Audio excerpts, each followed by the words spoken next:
புது கலர்ஸ் புது ஃபேஷனோட தி சென்னை சில்க்ஸ்ல இந்த பொங்கலை ஓஹோன்னு கொண்டாடுங்க. தி சென்னை சில்க்ஸ், ஸ்ரீநகர், வேளச்சேரி, குரோம்பேட் மற்றும் திருவள்ளூர்.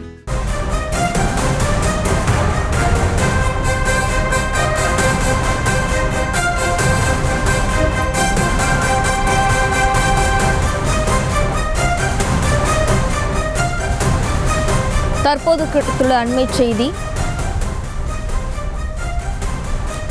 அன்னபூர்ணி படத்தை நெட்ஃபிளிக்ஸில் இருந்து திரும்ப பெறுவதாக ஜீ நிறுவனம் அறிவிப்பு வெளியிட்டுள்ளது. இது தொடர்பான விவரங்களை தருவதற்காக நமது செய்தியாளர் சிவபிரகாஷ் இணைகிறார். வணக்கம் சிவபிரகாஷ், நெட்ஃபிளிக்ஸின் முடிவுக்கான காரணம் என்ன, விவரம்? வணக்கம் ஜெயஸ்ரீ.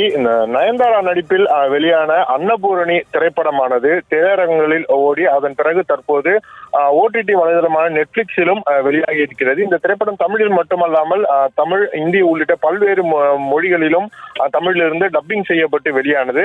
ஆனால் இந்த திரைப்படத்தை பொறுத்தவரையிலும் ஒரு மிகப்பெரிய சமையல் கலைஞராக விரும்பக்கூடிய ஒரு பெண் சந்திக்கக்கூடிய, அதிலும் அவர் ஒரு பிராமண சமுதாயத்திலிருந்து வரும்போது அவர் சந்திக்கக்கூடிய பிரச்சனைகள் என்ன என்பதை குறித்து இந்த திரைப்படமானது எடுக்கப்பட்டிருந்தது.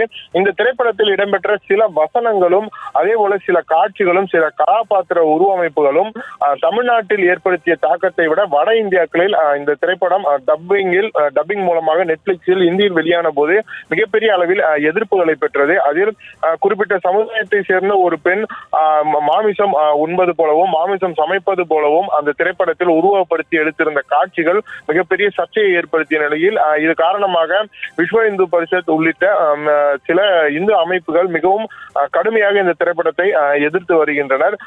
கிட்டத்தட்ட தமிழில் இந்த திரைப்படத்திற்கு கிடைத்த பெயரை விடவும் இந்தி மொழியில் வெளியான திரைப்படத்தின் காரணமாக வட இந்தியாவில் இந்த திரைப்படத்தை பற்றி பல்வேறு விமர்சனங்கள் முன்வைக்கப்பட்டிருந்தன. இப்படிப்பட்ட சூழ்நிலையில் தான் இதற்காக கிட்டத்தட்ட இது போன்ற விஸ்வ இந்து பரிஷத் போன்ற அமைப்புகளின் கண்டனத்தை அடுத்து தற்போது ஜி இந்த திரைப்படத்தின் ஒரு தயாரிப்பு நிறுவனமான ஜி நிறுவனமானது இந்த திரைப்படத்தை நெட்ஃபிளிக்ஸில் இருந்து தற்போது இருக்கக்கூடிய வெர்ஷனை நீக்கிவிட்டு எடிட் செய்த பிறகு அந்த மீண்டும் வெளியிடுவதற்கு தேவையான நடவடிக்கைகளை எடுத்திருப்பதாகவும் இதற்காக நெட்ஃபிளிக்ஸ் நிறுவனம் மற்றும் அதே போல இந்த தற்போது இந்த அன்னபூர்ணி திரைப்படத்தை தயாரித்திருக்கக்கூடிய இன்னொரு நிறுவனமான ட்ரைடன்ட் சான்ஸ் நிறுவனத்திடமும் பேசி வருவதாகவும் இந்த திரைப்படம் மூலம் யாருடைய மனதையாவது புண்படுத்தி இருந்தால் அதற்கு வருத்தம் தெரிவிப்பதாகவும் அறிவிப்பினை வெளியிட்டிருக்கின்றது.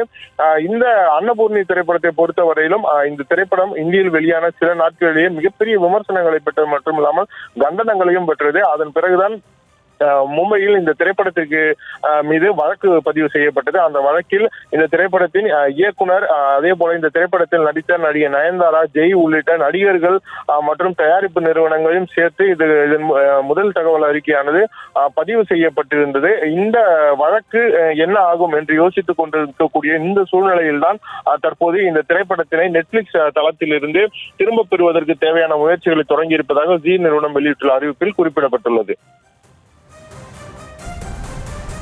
விவரங்களுக்கு நன்றி சிவபிரகாஷ். செய்திகளை உடனுக்குடனும் துல்லியமாகவும் தெரிந்து கொள்ள சப்ஸ்கிரைப் பண்ணுங்க.